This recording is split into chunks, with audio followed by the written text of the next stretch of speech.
प्यारे बच्चों, आज हम लफ्जों की पहली आवाज को जोर से अदा करेंगे।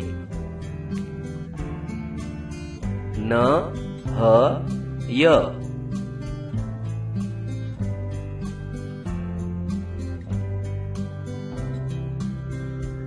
नून, नून की आवाज रहेगी न।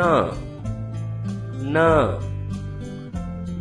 न नाक, न नान,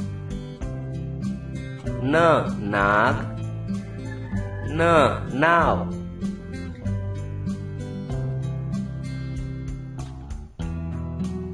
ह, ह हार, ह हाथ, ह हारी, ह हाथी।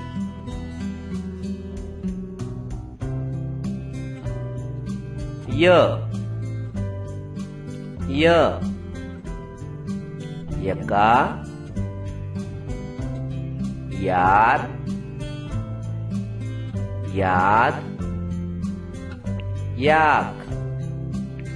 बच्चों, इसको याद करें और बार बार दोहराएं।